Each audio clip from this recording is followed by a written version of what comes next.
Señora, hay alguien viviendo aquí. La voz de Rosario sonaba rota, apenas reconocible. Y en ese momento, parada en mi cocina a las 11:47 de la mañana de un jueves, entendí que lo que fuera que estaba pasando en esa casa no era un accidente. No entré en pánico. No corrí. Tengo 61 años y pasé 34 de ellos enfrentando lo que otros preferían ignorar.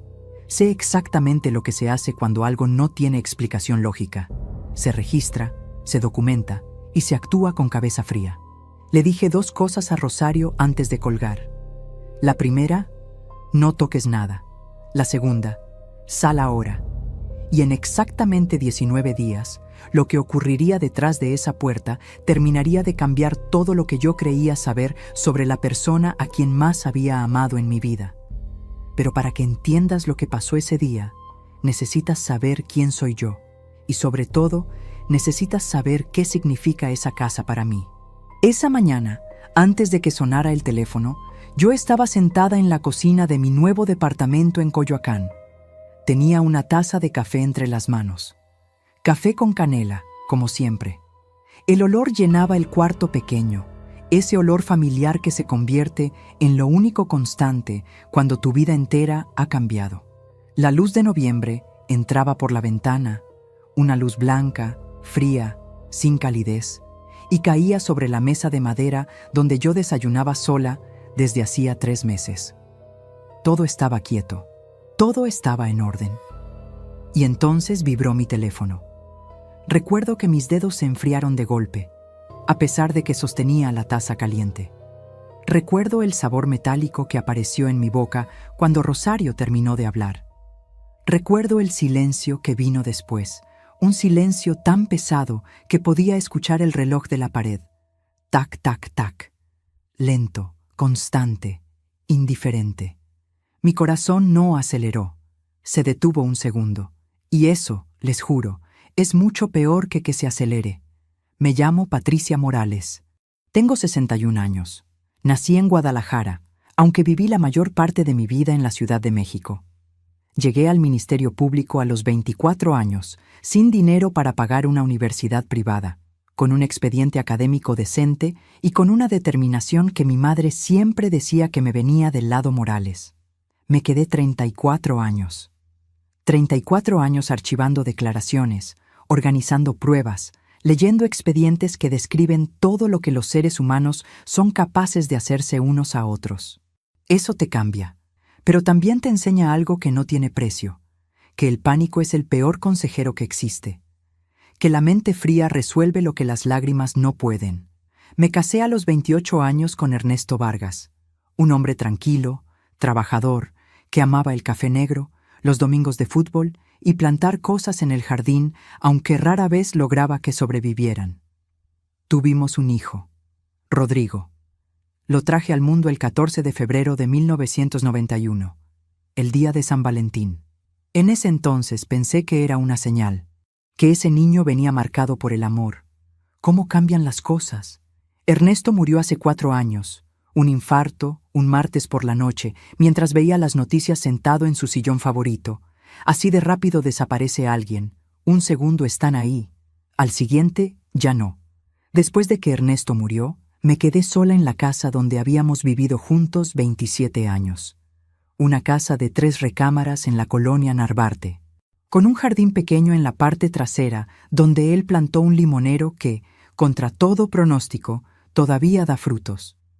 Con una pared de cocina pintada de amarillo, porque yo odiaba el blanco, y él nunca me discutió nada así. Con un clavo en la entrada donde él siempre colgaba sus llaves. Ese clavo lleva 4 años vacío. Nunca lo quité. Vivir sola en una casa de 3 recámaras después de perder a tu marido es una forma muy silenciosa de perderte a ti misma. Cada cuarto es un espejo de algo que ya no existe. Cada silencio pesa.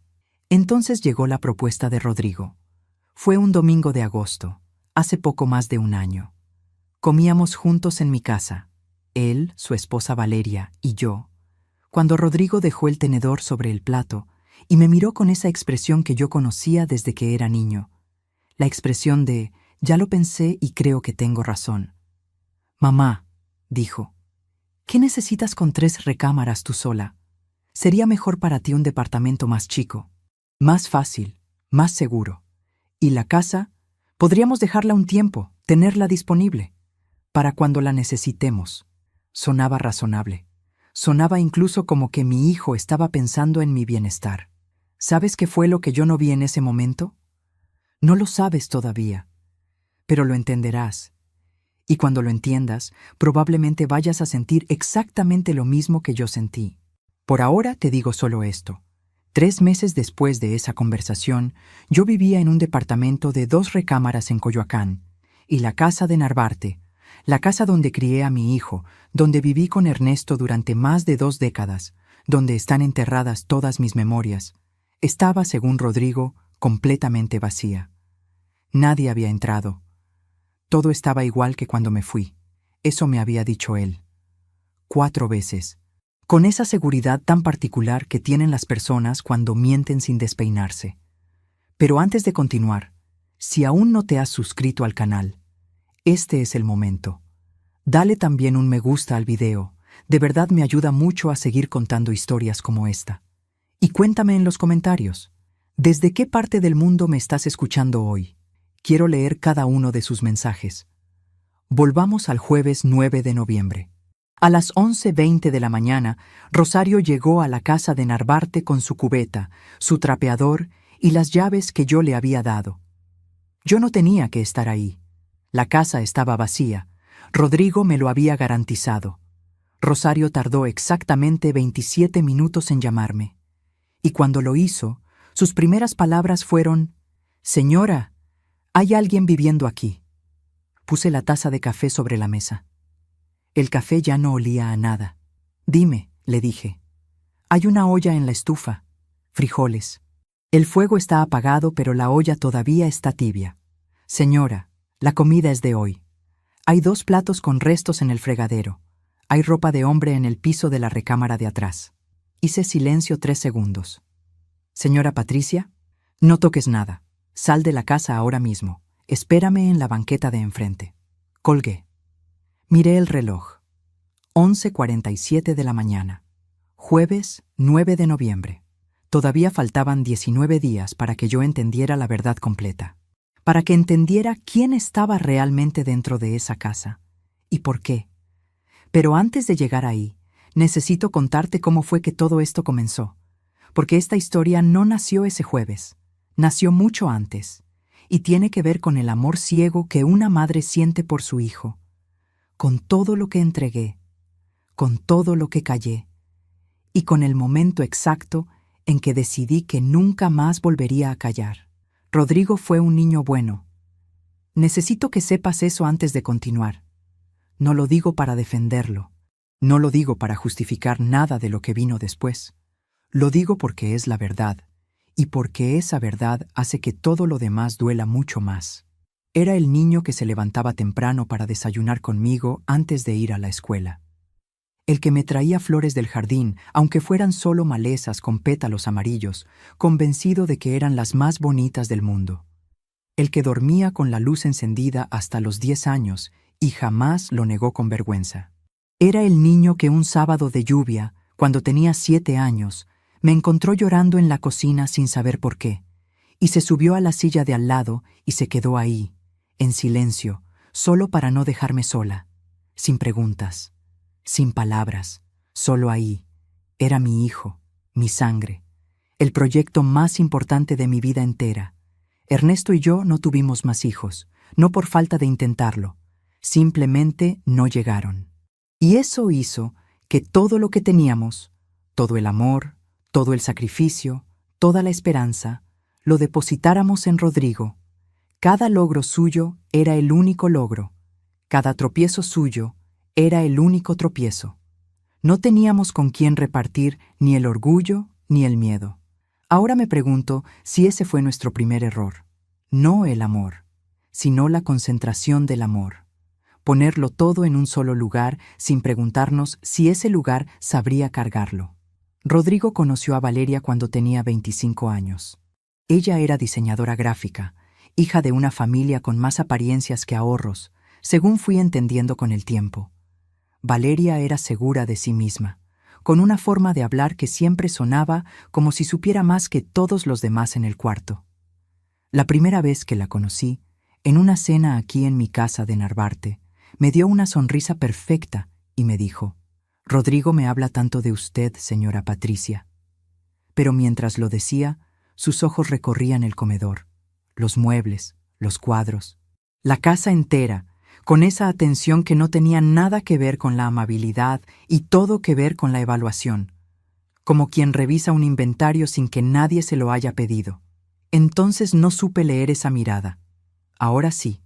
Pero antes de seguir con Valeria, necesito contarte algo que pasó mucho antes.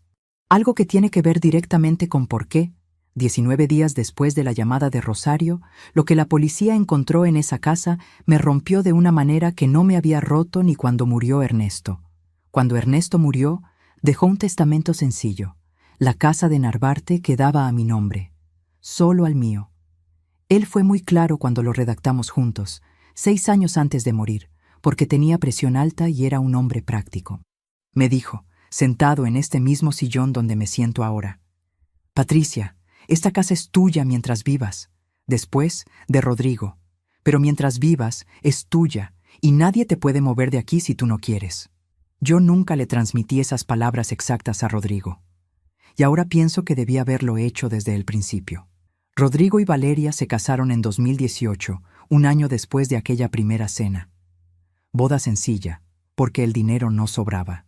Ernesto y yo pusimos 40,000 pesos de nuestros ahorros porque era nuestro hijo y queríamos que el día fuera bonito. Valeria llegó al altar con un vestido que después me enteré costó 80,000 pesos.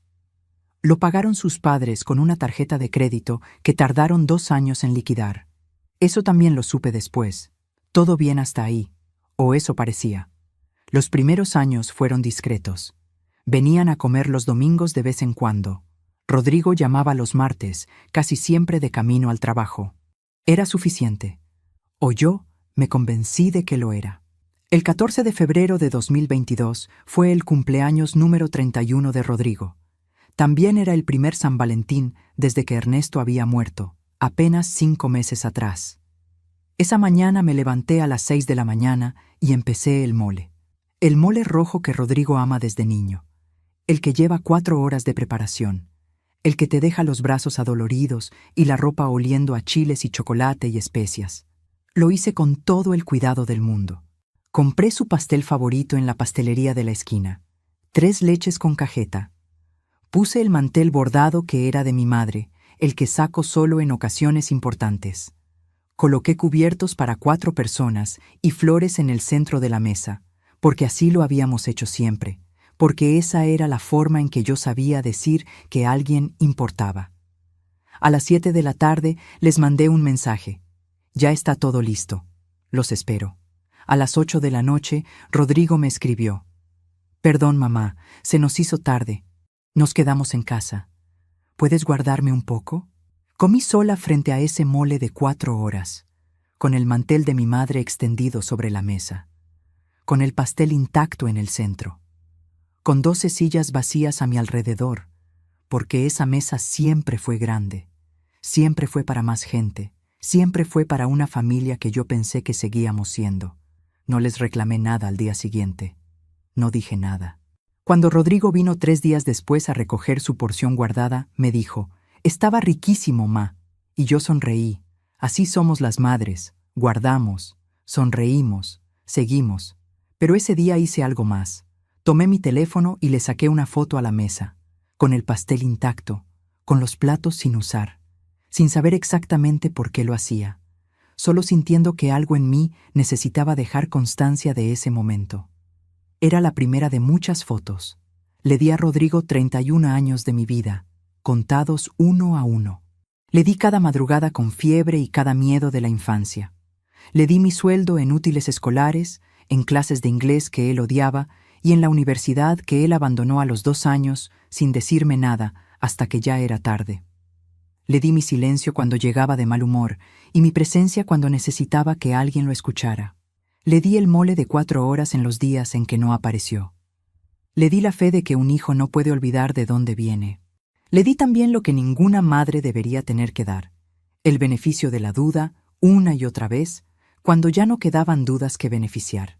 Y todo lo que él me devolvió ese 14 de febrero fue un mensaje de texto que llegó a las 8 de la noche. Meses después, ya con la propuesta del departamento sobre la mesa, hubo una tarde que pareció cambiarlo todo. Rodrigo vino solo a visitarme, sin Valeria, un sábado de octubre. Me trajo tamales de la esquina, nos tomamos un café y hablamos como hacía mucho no hablábamos. De Ernesto, de cuando él era chico, de recuerdos que uno guarda como provisiones para los tiempos difíciles. Al final de la tarde, Rodrigo me tomó la mano y me dijo: «Mamá, tú decides. Es tu casa. Si no quieres moverte, no te muevas. Yo nunca te obligaría a nada». Sentí que algo que llevaba meses apretado en mi pecho se aflojaba. Mi hijo me estaba viendo, me estaba escuchando. Quizás me había equivocado en mis sospechas. Quizás lo que yo leía como una estrategia no era más que torpeza, y lo que yo interpretaba como presión no era más que preocupación mal expresada. Me quedé con esa posibilidad porque la necesitaba. 8 días después llegó Valeria a mi casa, sola, sin avisar, con una carpeta impresa en la mano. «Rodrigo ya habló con un agente inmobiliario», me dijo, desde el umbral de mi cocina, con su bolso café de hebilla dorada colgado del brazo. «Encontramos 3 opciones de departamento muy buenas para usted. Más cómodos, más seguros, más fáciles de mantener. Ya revisamos todo». Yo la miré sin hablar. «Ya que Rodrigo es el heredero natural de la propiedad», continuó, con esa misma seguridad de siempre, «tiene sentido que participemos en la planeación. ¿No cree, señora Patricia?» Heredero natural. Esas 2 palabras las guardé en silencio. Las puse en ese lugar de la mente donde uno archiva lo que todavía no sabe cómo procesar, pero que sabe, con una certeza que no necesita explicación, que va a importar. Cuando Valeria se fue, tomé la carpeta que había dejado sobre mi mesa. La revisé despacio. Los 3 departamentos estaban listos para entrar a vivir el 1 de diciembre. Fechas, precios, el nombre del agente inmobiliario impreso en el encabezado. Todo organizado, todo decidido. Solo faltaba yo, que era la que todavía vivía ahí. Le saqué foto, hoja por hoja. Era la segunda foto. ¿Sabes qué fue lo que más me perturbó de esa carpeta? No la velocidad con que lo habían organizado todo, no que nadie me hubiera preguntado todavía. Era que las fechas coincidían exactamente con algo que yo había firmado sin leer del todo. Un documento que Rodrigo me había pasado semanas atrás, diciéndome que era solo un permiso de administración de la propiedad mientras yo estuviera fuera. Solo un permiso de administración. Ya llegaré a eso, pero antes necesito contarte qué pasó el día en que finalmente me mudé. Porque ese día, entre las cajas y el polvo y el ruido, noté algo pequeño. Algo que decidí ignorar porque estaba cansada y porque quería creerle a mi hijo. 19 días después de la llamada de Rosario, ese detalle que ignoré se convirtió en la pieza que lo explicó todo. El día que me mudé fue el 4 de diciembre. Un lunes. Rodrigo llegó a las 9 de la mañana con una camioneta de carga que había rentado. Valeria no vino. Tenía una cita, dijo él. No especificó cuál. Yo no pregunté. Aprendí hace mucho que hay silencios que no merecen ser llenados. Había empacado mis cosas durante 2 semanas. No son pocas cosas cuando vives 27 años en un mismo lugar. Libros, ropa, los cuadros que Ernesto y yo habíamos comprado juntos en un mercado de Oaxaca en nuestra luna de miel. Los platos de Talavera que me regaló mi madre cuando me casé. Las fotos. Sobre todo las fotos. Cada una de esas cajas era una versión distinta de mí que alguien había decidido que ya no cabía ahí. Lo que no me llevé fue el limonero. No podía llevármelo, y mientras cerraba la puerta del jardín por última vez, me quedé parada frente a ese árbol un momento. El aire olía a tierra húmeda y a hoja verde. El sol de diciembre pegaba tibio sobre mis hombros. Puse una mano en el tronco del limonero, rugoso y frío, y le dije en voz baja: «Cuídate». Le estaba hablando al árbol, pero también le estaba hablando a Ernesto. Rodrigo tocó el claxon desde la entrada. Cargamos las cajas en silencio. Rodrigo trabajaba rápido, con esa eficiencia de quien quiere terminar algo antes de que le pese. Yo trabajaba despacio, no por cansancio, sino porque cada caja que subía a esa camioneta era un paso que no iba a poder deshacer, y yo necesitaba sentir cada uno. A las 11:15 de la mañana, cuando ya estaba todo en la camioneta, me detuve en el umbral de la casa un último momento. Desde ahí podía ver la cocina de amarillo, el clavo vacío en la entrada, el sillón de Ernesto, que se quedaba porque no cabía en el departamento, y Rodrigo dijo que podría usarlo. Y fue en ese momento cuando vi algo. Era pequeño, tan pequeño que cualquiera lo hubiera ignorado. Y yo, que había pasado 34 años archivando detalles que parecían irrelevantes, también lo ignoré. Porque estaba cansada, porque no quería verlo, porque a veces el amor que le tienes a alguien es más fuerte que el instinto que te dice que algo no está bien. Lo que vi fue esto. Sobre la barra de la cocina, junto al tarro donde siempre guardé las llaves de repuesto, había una llave que yo no reconocí. Pequeña, de metal plateado, sin llavero. No era del gas, no era del cuarto de servicio, no se parecía a ninguna de las llaves de la casa. «Rodrigo», le dije, «¿de qué es esta llave?» Él la tomó, la miró 2 segundos y la dejó caer en su bolsillo. «De nada, mamá. Probablemente de alguna caja vieja. Yo la guardo». No hubo vacilación. No hubo búsqueda de palabras. La respuesta llegó demasiado rápido, con esa fluidez de quien la tenía preparada desde antes de que yo preguntara. Cerré la puerta. Subí a la camioneta. No volví a pensar en esa llave hasta el 12 de enero, cuando metí mi llave en la chapa de mi propia casa y no giró. El departamento nuevo quedaba en la colonia del Carmen, en Coyoacán. Segundo piso, 2 recámaras, una cocina con ventana que daba a un patio interior donde crecían bugambilias moradas.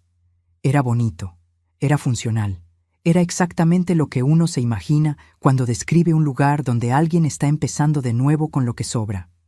Me tomó una semana acomodar mis cosas, colgar los cuadros, encontrar el lugar para los platos de Talavera, hacer que ese espacio desconocido oliera aunque sea un poco a mí.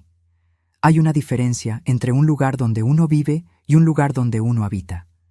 Esa semana entendí exactamente cuál es. Rodrigo me llamó el 10 de diciembre. Fue una llamada breve, de 4 minutos. Me preguntó si ya estaba instalada, si me había llegado bien el agua caliente, si necesitaba algo. Cuando le dije que me sentía sola, hubo una pausa breve del otro lado del teléfono. Y luego dijo, «Mamá, es normal al principio. Ya te vas a acostumbrar. Ya te vas a acostumbrar». Como si la soledad de su madre fuera un clima que eventualmente cambia sin que nadie tenga que hacer nada. Eso fue el estadio 3. No fue un golpe ni una humillación pública. Fue algo más frío. La indiferencia de quien ya consiguió lo que quería y ya no tiene razón para seguir siendo atento. La temperatura de ese «ya te vas a acostumbrar» fue la de alguien que ha dejado de vernos como una persona y ha empezado a vernos como un asunto resuelto, como una mudanza terminada, como una casilla marcada. No lloré esa noche. Me senté en la oscuridad del cuarto y me quedé quieta un buen rato. Y en esa quietud, algo en mí empezó a acomodarse de una manera distinta. Como cuando llevas demasiado tiempo cargando algo pesado y finalmente lo posas en el suelo. No con alivio, con claridad. Tomé mi teléfono, abrí la carpeta de fotos. Conté lo que tenía hasta ese momento. La mesa del cumpleaños de Rodrigo con el pastel intacto, las hojas del plan inmobiliario que Valeria había dejado en mi cocina y el documento que yo había firmado semanas atrás.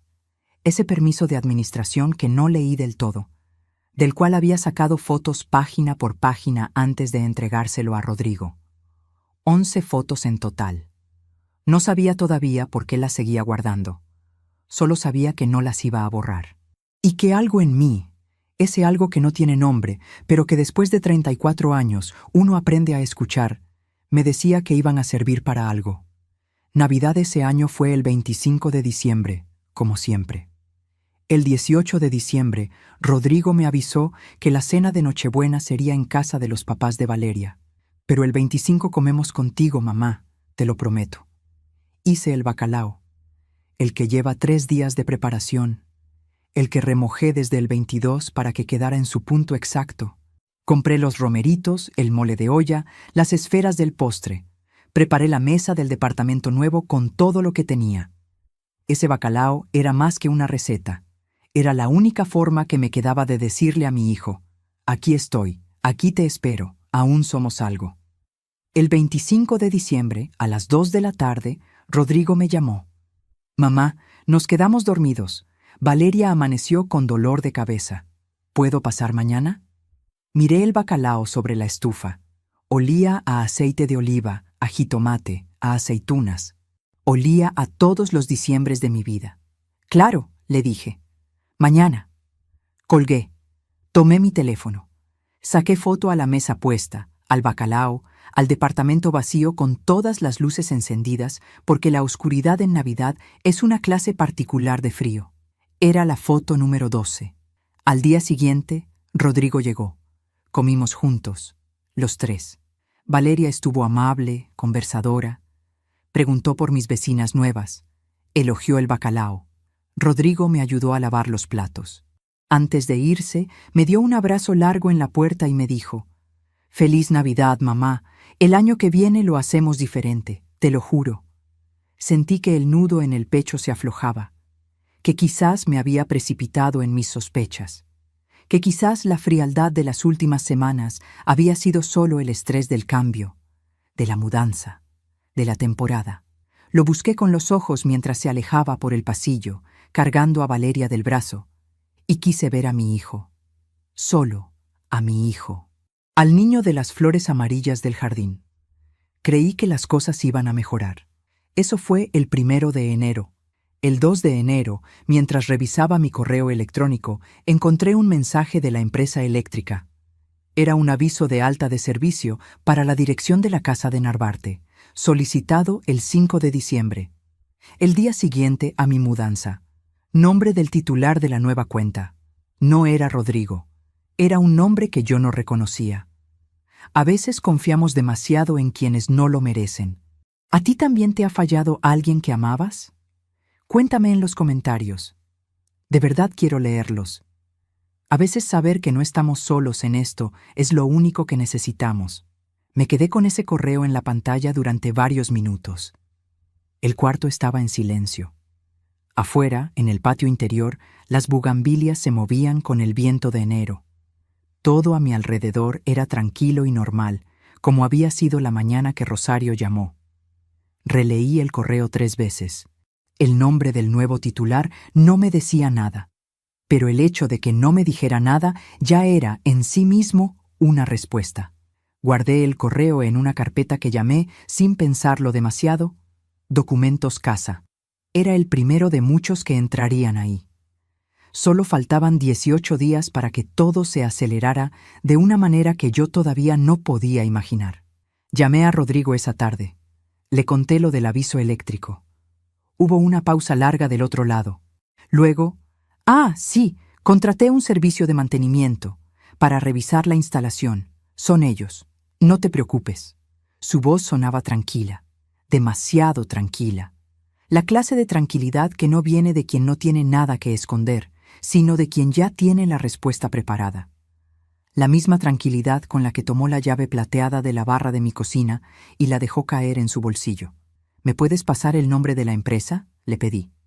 Claro, mamá. Te lo mando ahorita. Ese mensaje nunca llegó. Esperé 3 días. Revisé mi teléfono 20 veces al día. Nada. El 7 de enero le mandé un mensaje preguntando por el nombre de la empresa. Me respondió 2 horas después con un solo renglón. Perdón, ma, se me olvidó. Ahorita lo busco. Nada. El 12 de enero decidí ir a la casa. Sin avisar. Sin llamar antes. Con la misma calma con la que uno actúa cuando ya terminó de preguntarse si tiene razón para sospechar y empezó a preguntarse qué tan profundo llega lo que sospecha.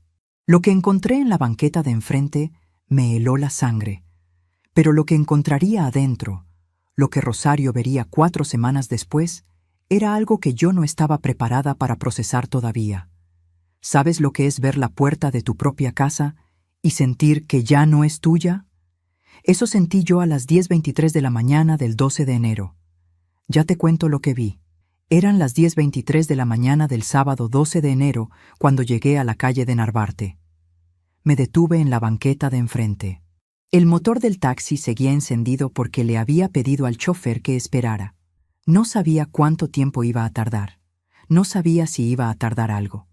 Llevaba el bolso apretado contra el costado, como uno lleva las cosas cuando siente, sin poder explicarlo todavía, que va a necesitar tenerlas cerca. La casa se veía diferente. No diferente en el sentido de que algo estuviera roto o desordenado. Diferente en el sentido más inquietante que existe.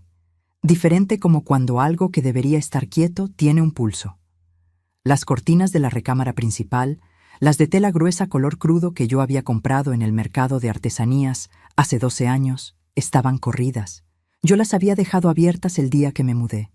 Lo recuerdo porque fue lo último que hice antes de salir. Abrir todas las cortinas para que la casa no se sintiera abandonada, para que siguiera pareciendo viva aunque yo ya no estuviera. Ahora estaban cerradas.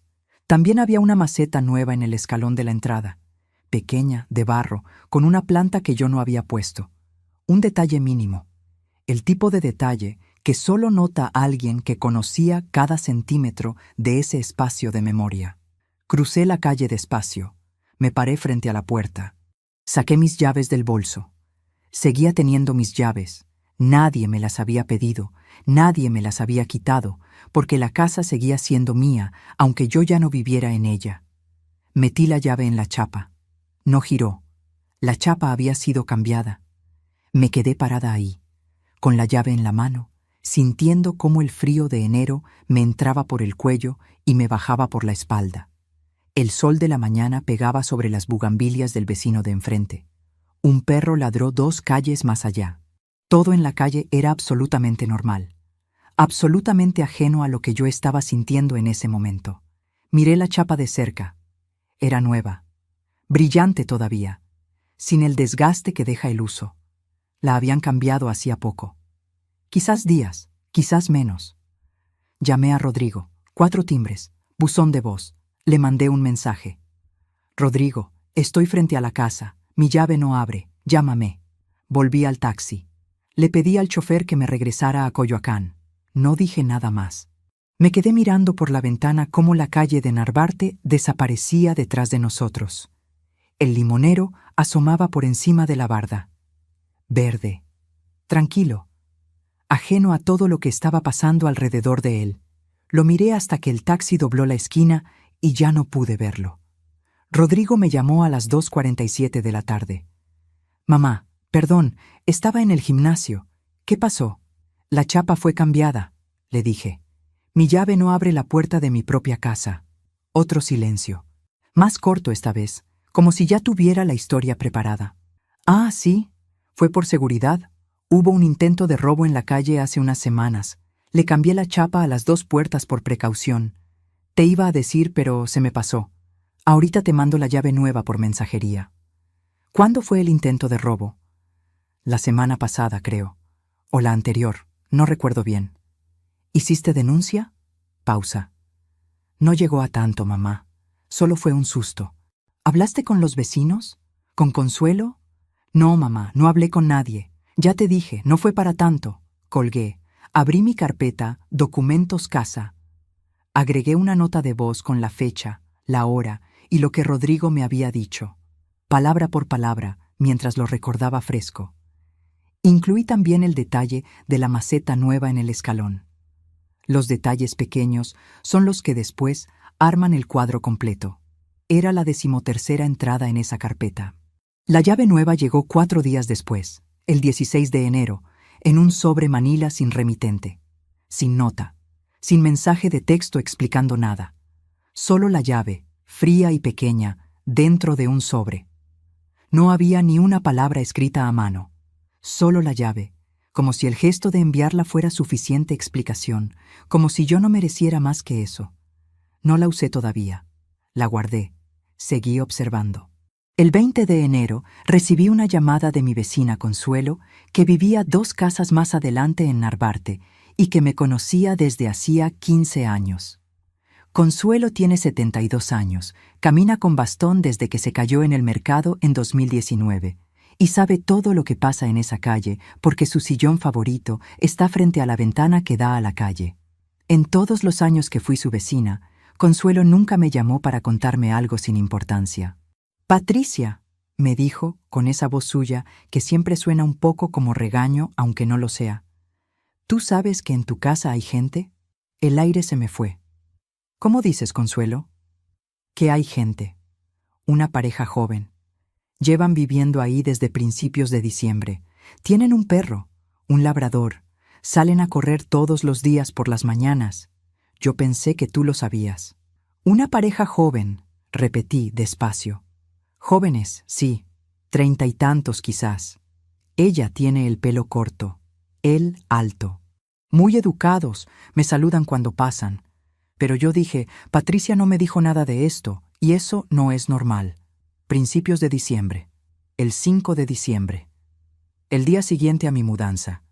El día en que alguien había solicitado el alta de la cuenta de luz con un nombre que yo no reconocí. Le di las gracias a Consuelo. Colgué. Me senté en la orilla de la cama de mi cuarto en Coyoacán y me quedé completamente quieta durante un tiempo que no supe medir. Mi hijo había rentado mi casa. La casa que seguía siendo mía, sin pedirme permiso, sin contarme nada, mientras me decía que estaba vacía. Eso fue lo que entendí ese 20 de enero a las 4 de la tarde, sentada en la orilla de mi cama. No fue una sospecha, no fue una intuición, fue una certeza que entró sin pedir permiso y se instaló sin dejar espacio para otra cosa. Llamé a Rodrigo a las 6 de la noche. Le pedí que viniera al día siguiente, que necesitábamos hablar en persona. Llegó el 21 de enero a las 11 de la mañana. Llegó en un coche que yo no le conocía, un SUV gris, nuevo, con placas de este año. Lo estacionó frente al edificio y subió sin apurarse, sin la urgencia de quien viene a dar explicaciones, con la calma de quien cree que controla la situación. Yo tenía el café puesto, tenía la carpeta de documentos sobre la mesa, cerrada. No dije nada de la carpeta todavía. Le pregunté directamente, ¿rentaste la casa? Me miró un segundo sin responder. Luego se recostó en el respaldo de la silla, cruzó los brazos y dijo, «Sí, mamá, la renté. Son 22,000 pesos al mes. Tú no la estabas usando y yo tengo gastos». No grité, no me levanté, no moví ni una sola cosa en mi cuerpo. Lo miré con la misma calma con la que alguna vez leí expedientes de cosas mucho peores que esto. Por dentro, algo se rompió, pero por fuera me mantuve entera. Eso también se aprende con los años. ¿Cuándo ibas a decirme? Te lo iba a decir. No encontré el momento. ¿Hay el documento que firmé en noviembre? Es solo un permiso de administración, mamá. Legal, tú lo firmaste. Y ahí fue cuando lo vi, sin buscarlo, sin quererlo. Esa mirada que tienen las personas cuando creen que ya ganaron, que ya cerraron el trato, que el otro no tiene más movimientos. Era la misma mirada con la que Valeria había recorrido mi comedor aquella primera noche, solo que ahora venía de mi hijo. Me tomé un segundo, solo uno. «Tienes razón», le dije, con una voz tan tranquila que hasta a mí me sorprendió. Lo firmé. «Tú tienes razón». Rodrigo se relajó visiblemente. «Mamá, es lo más lógico. La casa genera ingreso. Tú tienes tu departamento cómodo. Todos ganamos. Cuando yo la necesite, ahí está». «Cuando tú la necesites», repetí, despacio. «Exacto». No dije más. Serví el café. Cambié el tema. Le pregunté por su trabajo, por los planes del año. Hablamos 20 minutos de nada importante. Rodrigo habló con facilidad, con esa soltura de quien acaba de quitarse un peso. Yo escuché, asentí, le puse más café. Cuando se levantó para irse, me dio un beso en la mejilla y me dijo, «¿Ves, mamá? Todo bien. No hay por qué complicar las cosas». Cerré la puerta. Me apoyé en ella un momento con los ojos cerrados. Lo que Rodrigo no sabía es que yo había enviado el documento que firmé a una amiga que trabajó durante 20 años en el registro público de la propiedad, y que ella me había respondido esa misma mañana con 3 renglones muy precisos, que ese permiso tenía alcances que iban mucho más allá de la simple administración, que en manos de alguien con conocimientos legales podía usarse para iniciar un proceso de transferencia, y que si eso ocurriera, defenderse sería complicado, aunque no imposible. Imposible para alguien que no tuviera documentación. Pero yo sí tenía documentación. Esa tarde, Rodrigo subió una foto a sus redes sociales. Él y Valeria en un restaurante en Polanco, copas de vino en la mesa, mantel blanco, flor de temporada en el centro. El texto decía: cerrando enero con lo mejor. El restaurante, lo revisé después, tenía un menú con precio mínimo de 3,000 pesos por persona. 22,000 pesos al mes rentaban mi casa. Mi casa. La que Ernesto y yo pagamos durante 20 años. La que seguía a mi nombre. La que tenía un limonero en el jardín al que yo le había dicho adiós con una mano en el tronco. Yo ese día comí unos huevos revueltos que hice yo sola en mi cocina de Coyoacán, con las bugambilias moradas meciéndose afuera de la ventana y el silencio de un departamento que todavía no terminaba de sentirse mío. Pero guardé la foto de esa publicación también. Era la 14ª entrada en mi carpeta. Solo faltaban 13 días. El 3 de febrero, 13 días después de aquella conversación en mi cocina, recibí una llamada que cambió todo lo que yo creía entender sobre lo que había firmado. Mi amiga Carmen Reyes llevaba 20 años trabajando en el registro público de la propiedad antes de jubilarse el año pasado. La conocí hace 3 décadas en el Ministerio Público, cuando los dos trabajábamos turnos que terminaban a las 10 de la noche y compartíamos el elevador de regreso a la calle. Carmen tiene una mente que funciona como un archivo, metódica, precisa, sin grietas. Cuando le envié el documento que yo había firmado en noviembre, ella me dijo que necesitaba tiempo para revisarlo bien. 13 días. Me llamó a las 9:18 de la mañana del 3 de febrero. Patricia, dijo, sin saludar, porque Carmen nunca pierde tiempo en preámbulos. Necesito que escuches esto con calma. ¿Puedes hablar? Puedo hablar. Este documento no es un permiso de administración. Tiene la estructura de uno, sí, pero tiene 3 cláusulas adicionales al final, redactadas en un lenguaje que la mayoría de las personas no leerían con atención. Una de ellas le otorga al firmante secundario, tu hijo, facultades de representación legal de la propiedad por un periodo de hasta 5 años. Eso incluye la capacidad de celebrar contratos de arrendamiento en tu nombre, sin necesidad de consultarte. No dije nada. Hay más, continuó Carmen. La segunda cláusula establece una renuncia implícita a tu derecho de usufructo durante el periodo de vigencia del documento. Y la tercera, Patricia, la tercera es la que me preocupa más. Dime. La tercera abre la posibilidad de iniciar un proceso de cesión patrimonial si el propietario original no objeta formalmente los términos dentro de un plazo de 6 meses a partir de la firma. Firmaste en noviembre. Llevas ya 3 meses. Te quedan 3 para objetar formalmente antes de que ese plazo se cierre. 3 meses. Colgué. Me quedé de pie en el centro de mi cocina de Coyoacán, con el teléfono en la mano, mirando la pared sin ver nada. Ese documento no había sido redactado en 5 minutos.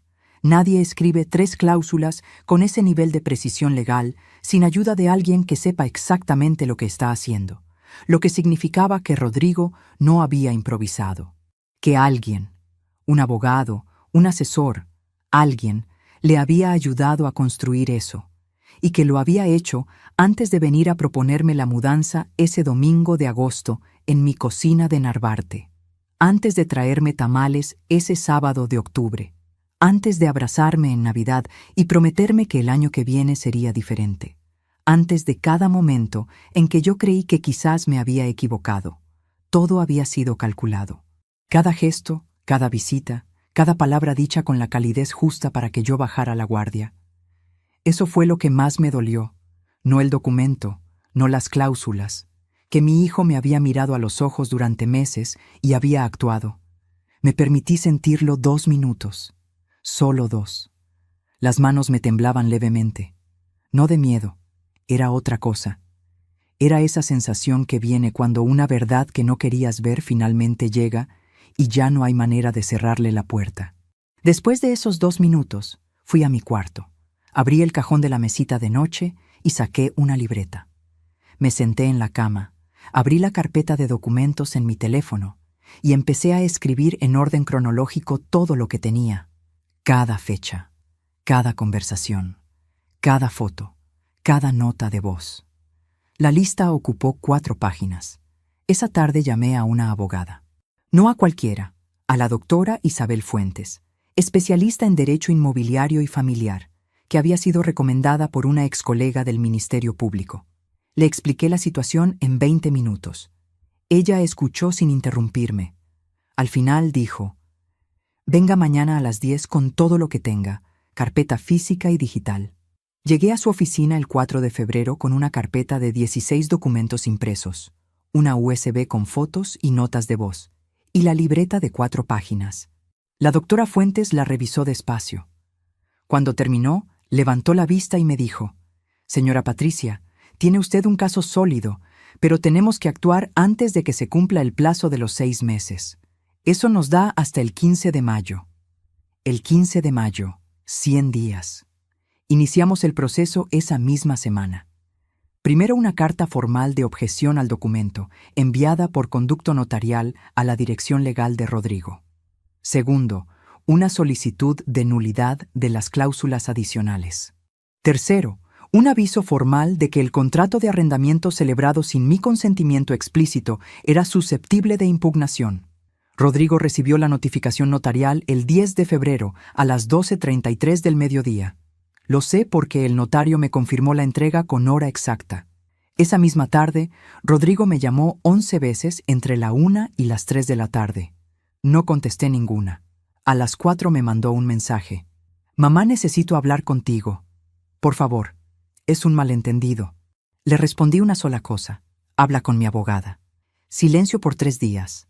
El 13 de febrero, un miércoles, apareció en el vestíbulo de mi edificio en Coyoacán. El portero me avisó por el intercomunicador.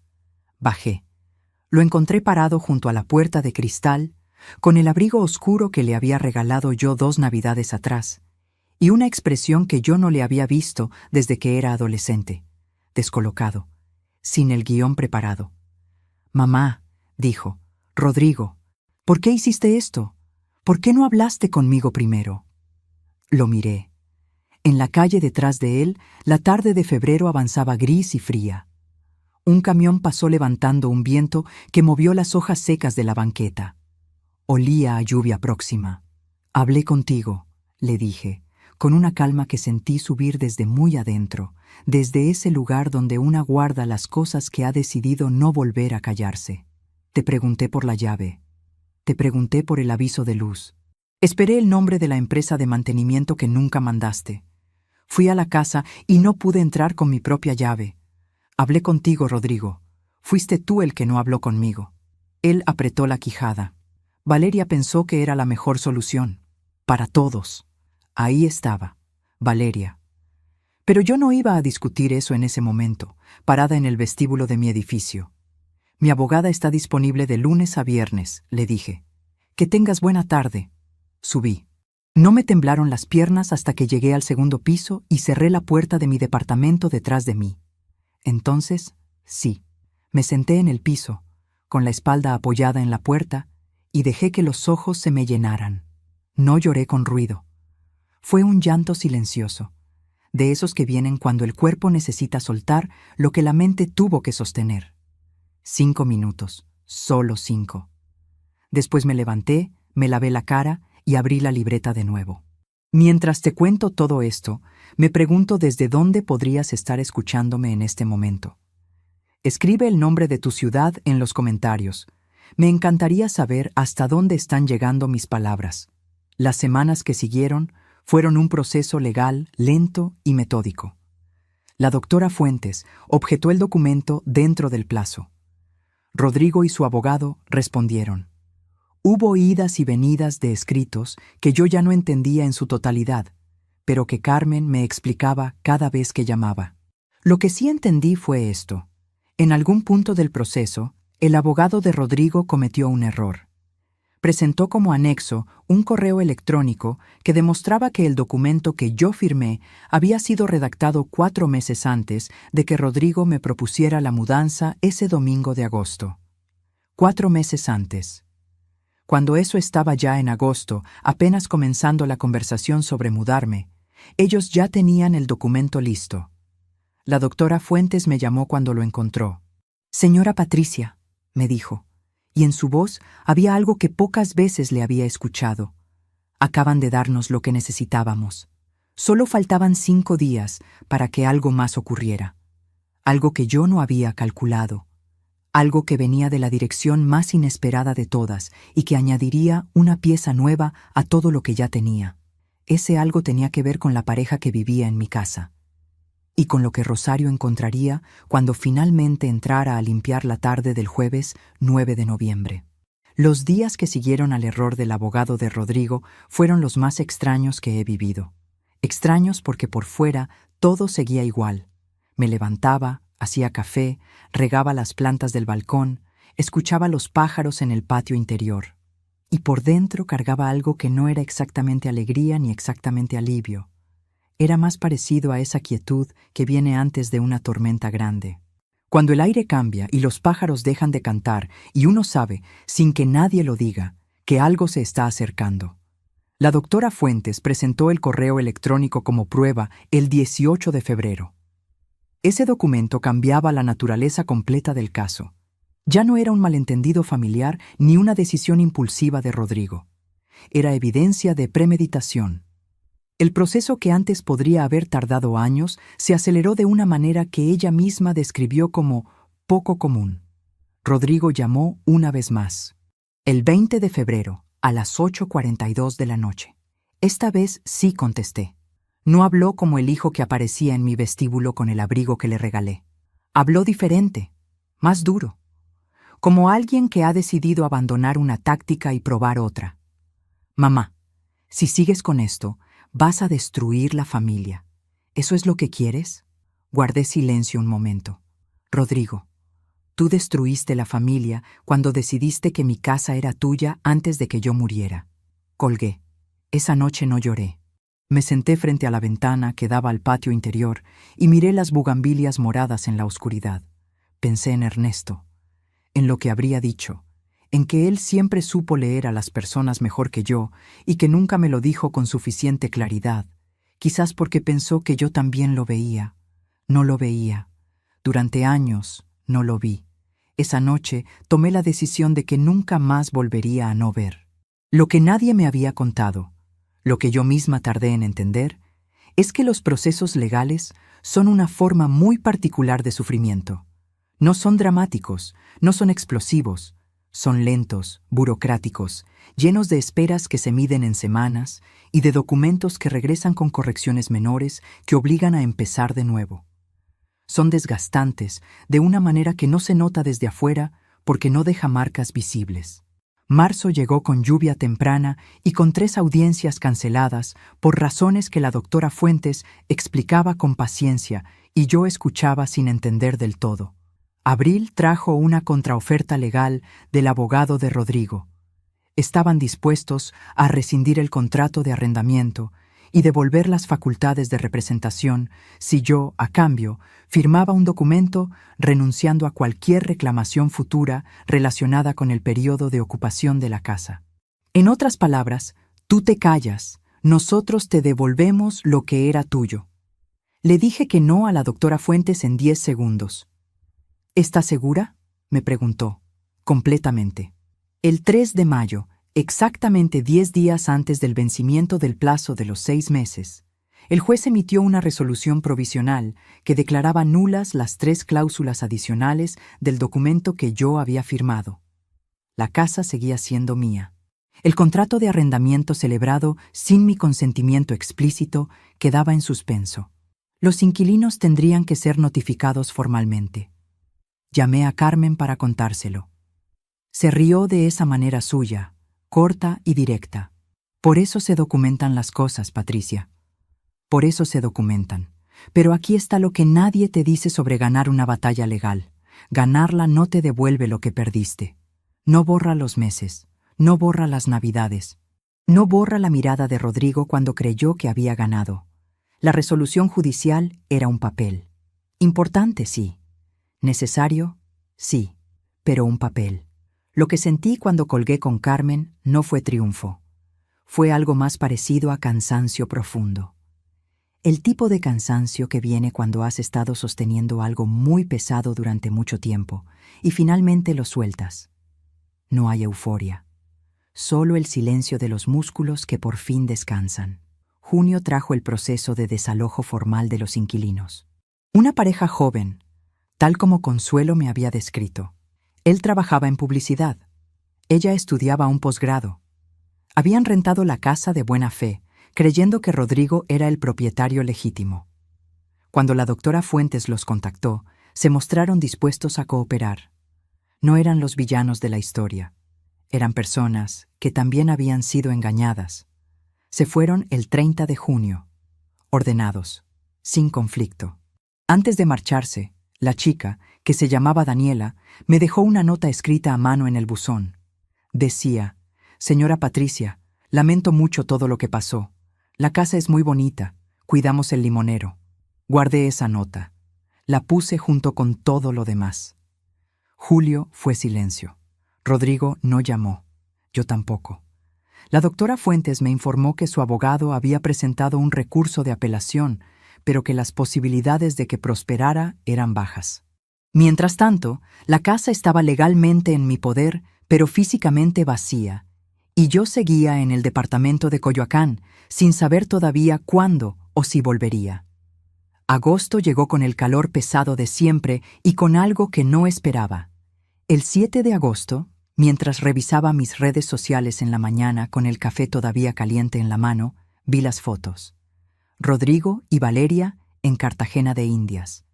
4 días de viaje que habían documentado con la dedicación de quienes necesitan que todos lo vean. El hotel tenía una piscina infinita sobre el mar. Las fotos mostraban noches en restaurantes frente al agua, copas de colores, atardeceres perfectos. Valeria con vestido nuevo en cada imagen. Rodrigo con esa sonrisa que yo le conocía desde niño, esa sonrisa amplia que él guarda para los momentos en que se siente completamente libre. El texto de la última foto decía: «Recargando energías.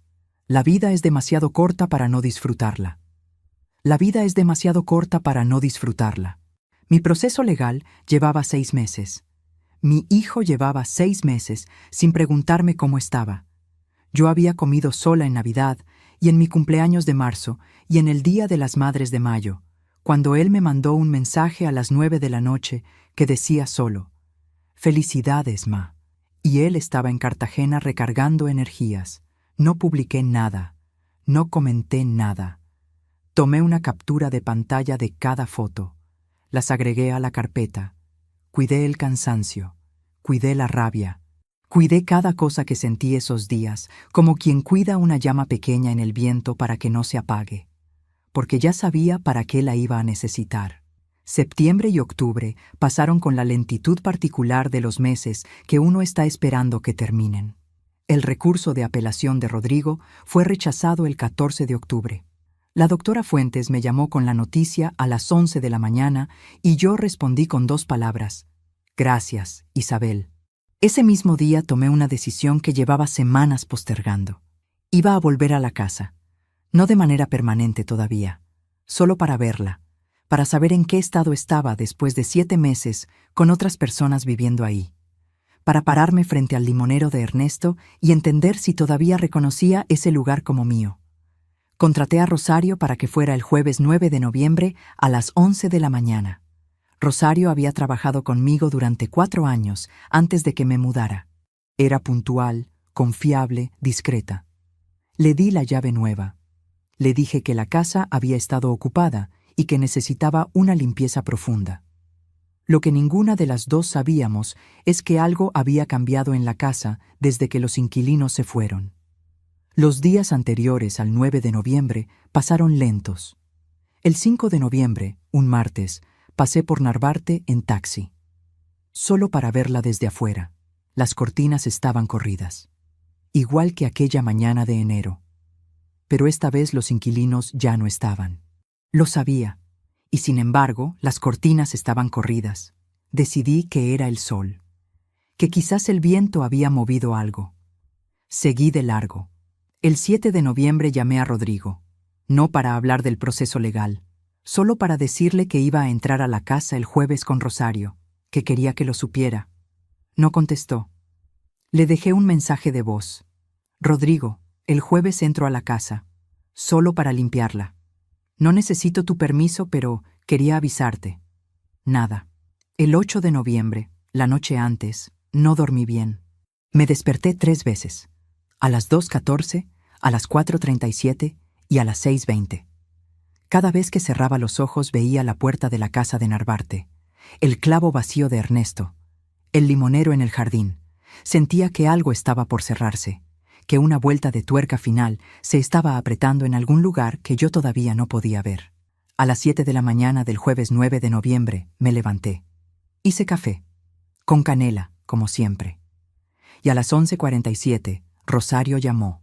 Lo que yo no sabía, lo que Rosario tampoco sabía, lo que ninguna de las dos hubiera podido imaginar esa mañana, es que la persona dentro de esa casa no era un extraño. Era alguien que yo conocía muy bien. Y su presencia ahí lo explicaba todo.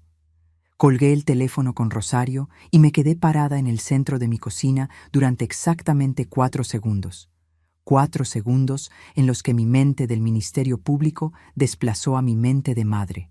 En los que dejé de pensar en quién podría ser y empecé a pensar en qué había que hacer. Llamé a Rodrigo. Un timbre. 2. Buzón de voz. Llamé a Rodrigo de nuevo. Buzón de voz. Le mandé un mensaje.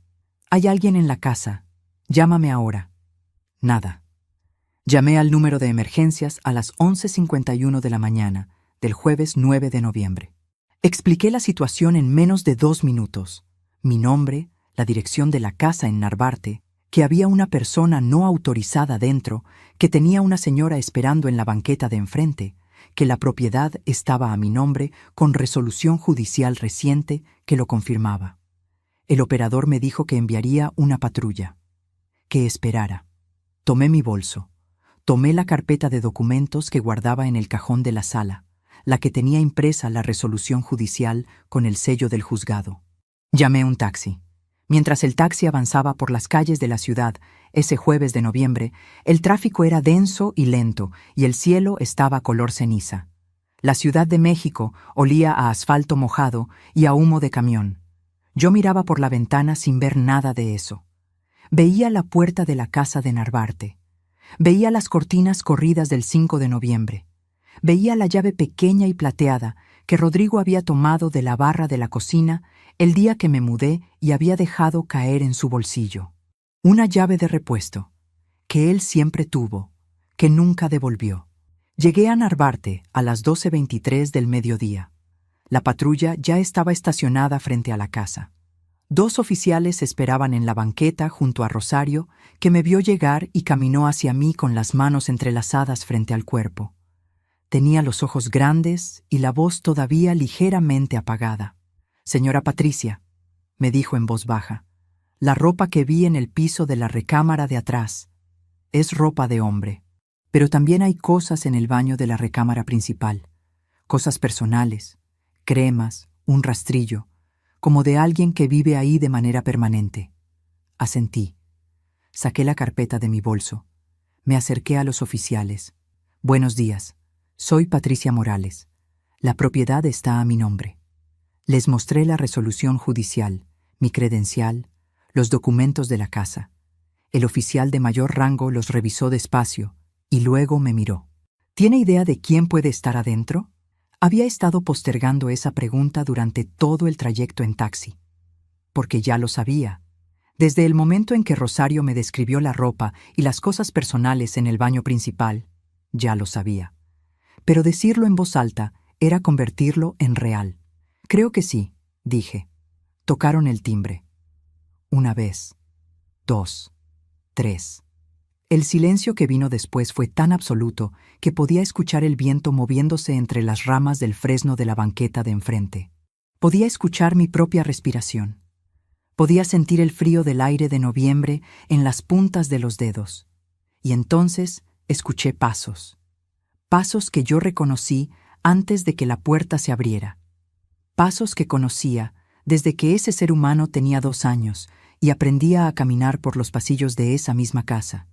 Pasos que había escuchado 1000 veces bajando las escaleras para desayunar conmigo antes de ir a la escuela. La puerta se abrió. Rodrigo estaba en pijama, con el cabello sin peinar, los ojos pequeños de quien ha dormido mal muchas noches seguidas, y una expresión que lo decía todo antes de que dijera una sola palabra. No esperaba esto. No hoy. No así. Durante un segundo entero, ninguno de los dos habló. La mañana de noviembre se metió por la puerta abierta. Olía adentro a café recién hecho y a encierro, esa mezcla particular de un espacio cerrado donde alguien ha estado viviendo sin abrir suficiente las ventanas.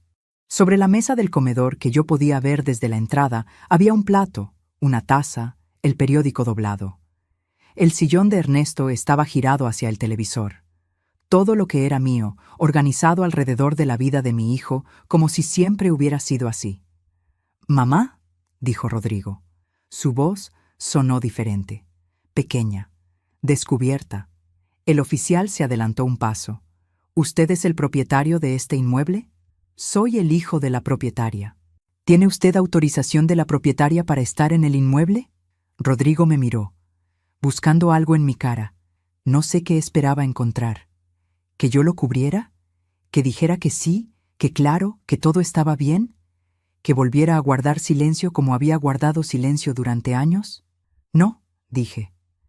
No tiene autorización. Esa palabra cayó entre los dos como una piedra en agua quieta. Vi cómo le llegó. Vi el momento exacto en que Rodrigo entendió que esta vez yo no iba a ceder. Negación. «Mamá, esto es un malentendido. Yo tengo llave. Siempre tuve llave». Le respondí sin levantar la voz. «Esa llave fue cambiada sin mi permiso. La nueva te fue enviada para emergencias, no para instalarte». Rabia. «¿Cómo puedes hacer esto? ¿Llamar a la policía a tu propio hijo? ¿Qué clase de madre hace eso?». Miré al oficial.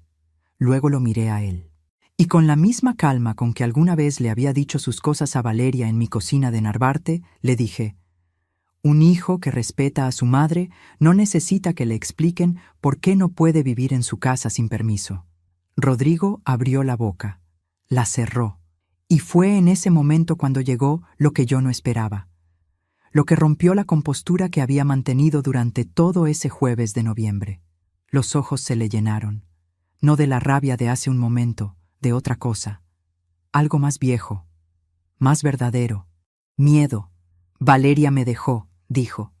La voz le salió rota, sin el guión de antes. «En octubre, se fue. Yo no podía volver a mi departamento porque lo habíamos rentado juntos y el contrato estaba a su nombre y ella se quedó con todo. No tenía a dónde ir, mamá. Vine aquí porque no sabía qué más hacer». El silencio que siguió fue diferente al de antes. Octubre. Valeria lo había dejado en octubre, un mes antes del 9 de noviembre. Mientras yo en Coyoacán seguía esperando que mi hijo llamara, que preguntara cómo estaba, que recordara que tenía una madre. Él había llegado a la casa de Narvarte con su llave de repuesto y se había instalado en silencio, sin decirme nada, sin pedirme nada, entrando por la puerta trasera de una vida que había pasado meses intentando quitarme. Sentí muchas cosas en ese momento. Las sentí todas al mismo tiempo, mezcladas, sin orden ni jerarquía. Sentí la rabia de 11 meses de mentiras. Sentí el peso del mole de 4 horas comido en soledad. Sentí el clavo vacío de Ernesto y el limonero y las cortinas corridas y la llave plateada cayendo en el bolsillo de Rodrigo. Y sentí, debajo de todo eso, algo que yo no quería sentir pero que estaba ahí de todas formas. El amor. Ese amor absurdo e injusto que una madre guarda aunque no quiera, aunque le hayan dado razones más que suficientes para soltarlo. No lo solté ahí. Tampoco lo dejé entrar. Miré al oficial. «Necesito que quede constancia de este acceso no autorizado, y necesito que él retire sus pertenencias del inmueble en un plazo que usted determine». El oficial asintió. Rodrigo me miró una vez más, Esa mirada que yo conocía desde que era un niño de 2 años aprendiendo a caminar. Pero detrás de ella, algo que nunca había visto antes. Algo que tardé días en encontrarle nombre. Vergüenza. Todavía me pregunto si hice lo correcto ese jueves. Si hubo otra manera. Si debía haber llamado antes de llamar a la policía. Si una madre que de verdad ama puede llegar hasta ese punto. ¿Y tú? ¿Qué habrías hecho en mi lugar? Cuéntame en los comentarios. De verdad necesito saber qué piensan. Rodrigo sacó sus cosas ese mismo jueves. El oficial le dio 2 horas. Él subió solo, sin ayuda, y bajó 4 veces con bolsas y maletas que fue acomodando en el cofre y los asientos traseros de su coche. Yo me quedé en la banqueta durante todo ese tiempo. No entré a la casa mientras él estaba ahí, no porque no pudiera, sino porque algunas fronteras, una vez que las trazas, tienes que mantenerlas. Rosario esperó conmigo. No habló mucho. De vez en cuando me ofrecía un sorbo de agua de la botella que cargaba en su bolso. Yo aceptaba. El agua sabía a plástico y a tarde fría de noviembre, pero la aceptaba porque era lo único concreto en un momento en que todo lo demás flotaba en el aire sin tocar nada. Cuando Rodrigo bajó por última vez, se detuvo frente a mí en la banqueta. Tenía una maleta negra en cada mano y los ojos enrojecidos de alguien que ha estado llorando en silencio. El abrigo oscuro que le regalé estaba arrugado, como si hubiera dormido con él puesto. ¿A dónde vas a ir?, le pregunté. Me sorprendí a mí misma haciéndolo. No lo había planeado. Con un amigo, dijo. Por unos días. Asentí. Él me miró un momento más. Abrió la boca como si fuera a decir algo. La cerró. Guardó las maletas en el coche. Y se fue. El coche dobló la esquina. Desapareció. Y yo me quedé parada frente a la puerta de mi casa en la calle de Narvarte, bajo el sol de noviembre, con la llave nueva en la mano. La metí en la cerradura. Giró. Entré. Lo primero que sentí fue el olor. Ese olor mezcla de café y encierro que había percibido desde la puerta. Pero debajo de él, muy por debajo, como una nota musical casi inaudible, estaba el olor real de la casa. El que yo conocía. El que se había quedado impregnado en las paredes durante 27 años. Madera, ropa lavada, el fantasma del mole y del bacalao y de todas las comidas cocinadas en esa cocina amarilla. Me quedé parada en el umbral de la sala. El sillón de Ernesto estaba en el mismo lugar donde siempre estuvo. El clavo en la entrada seguía vacío. Los cuadros de Oaxaca seguían en la pared, porque Rodrigo no se los había llevado. Quizás porque no se le ocurrió que podía. Quizás porque en algún lugar que él mismo no reconocía, sabía que no eran suyos. Caminé hasta la cocina. La toqué con la palma de la mano. Esa pared amarilla que Ernesto había pintado porque yo odiaba el blanco. Áspera, tibia, real. Fui al jardín. El limonero estaba exactamente igual. Un poco más crecido, quizás, con 2 limones amarillos que colgaban de la rama más baja. Daniela había cumplido su promesa. Me senté en el escalón del jardín, el mismo donde me había sentado cientos de veces con Ernesto los domingos por la tarde. La tierra olía a humedad y a hoja verde. El sol de noviembre calentaba apenas lo suficiente para recordarte que todavía era de día. Un pájaro cantó en algún árbol que no podía ver desde ahí. Y entonces sí lloré. Lloré de una manera que no había llorado desde que Ernesto murió. Sin contener nada, sin los 5 minutos medidos, sin la disciplina del Ministerio Público ni la compostura del vestíbulo del edificio. Lloré por los 27 años en esa casa, por el mole que comí sola, por el bacalao de 3 días sin nadie que lo probara, por el clavo vacío y por el limonero y por los cuadros de Oaxaca y por la luna de miel en la que los compramos. Lloré por la niñez de Rodrigo y por los pétalos amarillos que me traía del jardín, convencido de que eran flores. Lloré por todo lo que fui construyendo y por la manera en que vi cómo lo desmantelaban pieza a pieza mientras yo miraba. Lloré por eso. Y también por esto, porque seguía ahí, porque la casa seguía siendo mía, porque el limonero tenía 2 limones nuevos que nadie me había pedido permiso para crecer. Me permití todo eso durante el tiempo que necesité. Después me limpié la cara con el pañuelo que siempre cargo en el bolso. Me levanté del escalón y fui a ayudarle a Rosario. Lo que vino después de ese jueves, 9 de noviembre, no fue inmediato. Nada de lo importante llega de golpe. Llega en capas, como llega el invierno. Primero el viento, luego el frío, luego un día te levantas y ya no recuerdas cómo era el calor. El oficial que había levantado el reporte ese día lo procesó formalmente, porque había una resolución judicial vigente que establecía que la propiedad estaba bajo mi dominio exclusivo.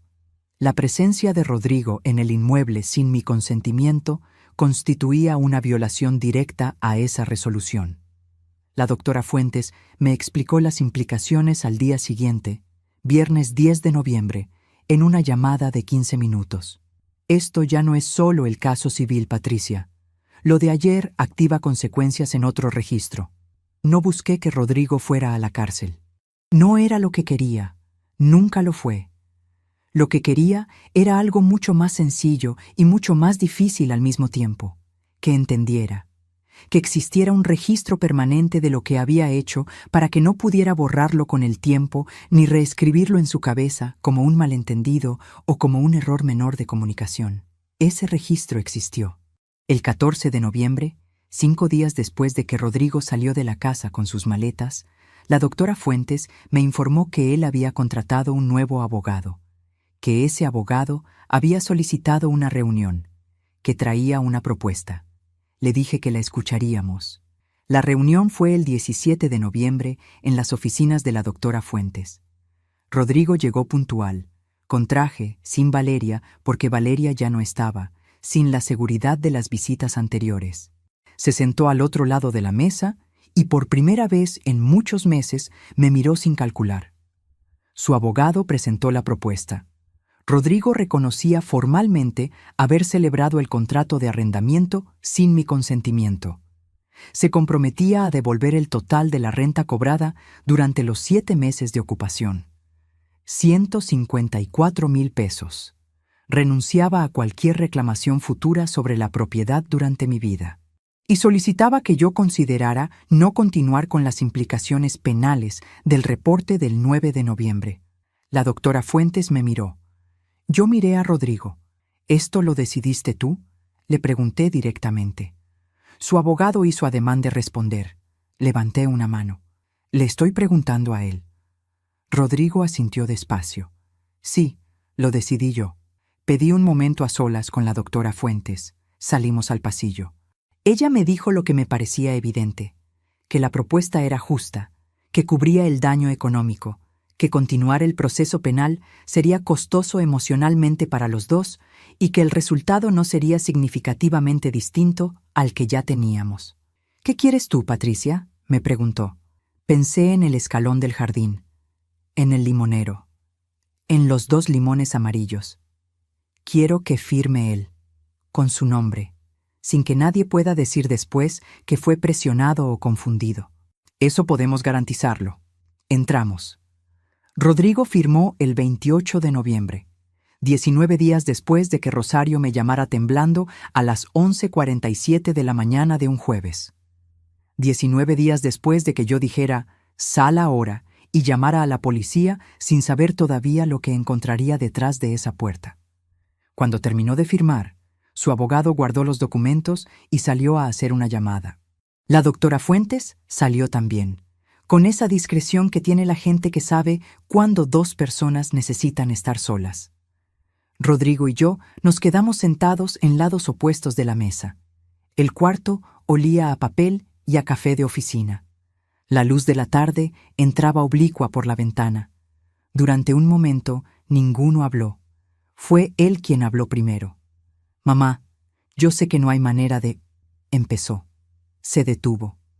Volvió a empezar. «Sé que no puedo pedirte perdón y que eso arregle algo. Sé que lo que hice no tiene justificación». Lo miré. «Valeria me convenció de que era lo correcto», continuó. «Que tú eras mayor, que no necesitabas esa casa, que era lógico. Y yo quise creerlo porque era más fácil, porque si ella tenía razón, yo no tenía que sentirme mal». Guardé silencio. Pero la noche que llegué a la casa después de que ella se fue, Cuando abrí la puerta con esa llave que guardé y vi el sillón de papá, su voz se quebró un momento. Lo sostuvo. Entendí que lo que había hecho no tenía que ver con la casa, que lo que había perdido no era la casa. Lo que había perdido no era la casa. Cuántos años, cuántos silencios, cuántos moles de 4 horas y bacalaos de 3 días necesitó para llegar a esa frase. No lloré ahí, no frente a él. Eso me lo reservé para después, para mi cocina de Coyoacán, para el café con canela de la mañana siguiente. Le dije solo esto. Rodrigo, firmaste. Eso es lo que necesitaba hoy. Lo demás no lo podemos resolver en esta mesa. ¿Hay una manera de resolverlo? Me levanté.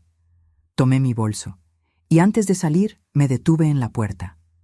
No lo sé todavía, le dije, pero por primera vez en mucho tiempo no lo descarto. Salí.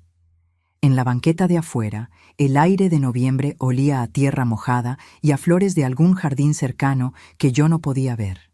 El cielo estaba gris y quieto. Busqué un taxi. Mientras esperaba, saqué el teléfono. Abrí la carpeta que había llamado Documentos Casa el 2 de enero, 11 meses atrás, cuando encontré el aviso eléctrico con el nombre desconocido. Conté las entradas. 83. 83 documentos, fotos, notas de voz y capturas de pantalla que habían construido, pieza por pieza, la única defensa que tenía. Los archivé todos en una carpeta nueva. Le puse otro nombre. Ya no los necesitaba como defensa, pero los guardé, porque son la historia de cómo una mujer de 61 años aprendió que la dignidad no se pierde cuando alguien te la arrebata. Se pierde cuando tú decides no reclamarla. Volví a vivir en la casa de Narvarte el 15 de diciembre, un año exacto después de haberla dejado. Llegué con las mismas cajas con que me había ido, más o menos. Quizás un poco más ligera en algunas cosas y un poco más pesada en otras que no tienen nombre ni caben en caja alguna. Lo primero que hice cuando entré fue abrir todas las cortinas. Todas, una por una. Dejé que la luz de diciembre entrara sin permiso por cada ventana, que llegara hasta los rincones donde se había estado acumulando la oscuridad de meses que no fueron míos. Después fui a la cocina y puse café, con canela. El olor llenó el cuarto de amarillo como si nunca se hubiera ido. Había algo que tenía pendiente desde el 9 de noviembre, desde el día en que Rodrigo sacó sus maletas y dobló la esquina en su coche. Ese día no entré a la recámara de atrás, la que él había estado usando. Rosario la había limpiado durante las semanas siguientes, pero yo no había entrado todavía. No sé exactamente por qué. Quizás porque sabía que esa habitación guardaba algo que yo no estaba lista para ver mientras todavía estaba en medio de todo. Ahora sí estaba lista. Empujé la puerta despacio. La recámara estaba limpia, ordenada, vacía, la cama tendida, el closet cerrado, la ventana con la cortina corrida a medias, dejando entrar una franja de luz que cruzaba el piso de madera en diagonal. Sobre el buró había una cosa, una sola, una foto enmarcada que yo reconocí antes de acercarme a verla bien. Era una foto que yo misma había tomado hacía 28 años con una cámara desechable en la plaza principal de Oaxaca, durante nuestra luna de miel. En ella salíamos los tres, Ernesto, yo y Rodrigo, que tenía 3 años, y llevaba una paleta en la mano y sonreía con esa sonrisa que todavía tenía los dientes de leche. Yo había tenido esa foto en mi recámara toda la vida, sobre mi buró, en un marco de madera que Ernesto compró en ese mismo viaje. Cuando me mudé en diciembre del año pasado, la empaqueté con el resto de las cosas personales. Y Rodrigo, en algún momento de los 7 meses que vivió en esa casa, la había sacado de alguna caja y la había puesto en su cuarto. Me quedé mirándola un buen rato. No sé todo lo que pensó mi hijo durante esos meses que durmió en esa recámara. No sé si encontró lo que buscaba. No sé si el sillón de su padre y los cuadros de Oaxaca y el olor de esa casa le dieron algo de lo que necesitaba o solo le recordaron todo lo que había roto para llegar ahí. Esas cosas no las sé y probablemente nunca las sabré. Lo que sí sé es esto. Nadie pone una foto así en su cuarto si no tiene algo dentro que todavía duele. La tomé, La llevé a mi recámara. La puse en el buró, donde siempre había estado. Eso es lo que hay entre Rodrigo y yo ahora mismo. No una reconciliación, no un perdón que se pronuncia en una frase y queda resuelto. Hay algo más honesto que eso. Una distancia real que ambos conocemos y una puerta que ninguno de los dos ha cerrado del todo. Nos hemos visto 2 veces desde noviembre. Las 2 veces fue en un café neutral, en conversaciones cortas, de temas pequeños. Como 2 personas que están aprendiendo a hablarse de nuevo desde el principio, sin los roles que creían tener. Es poco. Es mucho. Depende del día. Valeria no volvió. Él no habla de ella. Yo no pregunto. Carmen me visita cada 2 semanas. Comemos juntas y hablamos de todo y de nada, y a veces de lo que pasó, pero sin el peso de antes, más como quien revisa un mapa después de haber cruzado el terreno difícil. Consuelo sigue en su sillón frente a la ventana y me saluda cuando me ve regar las plantas del jardín. El limonero de Ernesto dio 6 limones en enero. Lo que aprendí, con todo esto, no lo aprendí en los juzgados, ni en los documentos, ni en los 83 archivos de esa carpeta. Lo aprendí en el escalón del jardín un jueves de noviembre, llorando sola con la cara sucia y los pies fríos. Lo aprendí así, que el amor que tienes por alguien no es razón suficiente para dejar de respetarte. Que guardar silencio cuando deberías hablar no es generosidad, es miedo disfrazado de paciencia. Que una madre puede amar a su hijo con toda la fuerza que tiene y al mismo tiempo trazar una línea que él no puede cruzar. Que esas 2 cosas no se cancelan, que las 2 son necesarias. Y aprendí algo más, algo que no esperaba aprender y que tiene que ver con esa foto sobre el buró. Que a veces las personas que nos hacen daño no son monstruos, son personas que se perdieron, que tomaron decisiones equivocadas empujadas por el miedo, por la codicia, por alguien que les dijo que el camino corto era el correcto, que eso no los absuelve, pero que entenderlo te libera a ti, no a ellos, a ti. Yo cargué durante mucho tiempo la pregunta de ¿en qué me equivoqué? ¿En qué momento fallé como madre para que mi hijo llegara a hacer lo que hizo? La pregunta es justa, pero no tiene una respuesta limpia, porque los hijos no son solo lo que sus madres les dieron. Son también sus propias decisiones, sus propios miedos, sus propias elecciones en los momentos en que nadie los está mirando. Lo crié con amor, lo crié con presencia, lo crié con el ejemplo de un padre que nunca alzó la voz ni rompió su palabra. Lo crié en esta casa, en este jardín, con este limonero como testigo. Lo que él haga con todo eso es suyo. Ya no es mío. Si alguien me preguntara hoy cómo estoy, le diría la verdad. Estoy bien. No perfectamente. No sin cicatrices. Pero bien de esa manera que viene cuando vives en una casa que conoces, cuando duermes con la ventana abierta, cuando el café de la mañana huele a canela y la luz entra por las cortinas que tú misma dejaste abiertas. Estoy en mi casa.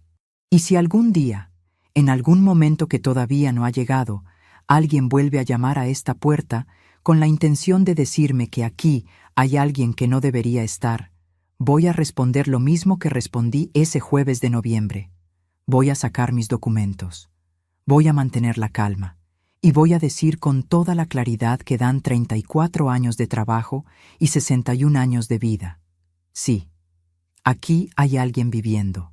Soy yo. Y esta casa es mía.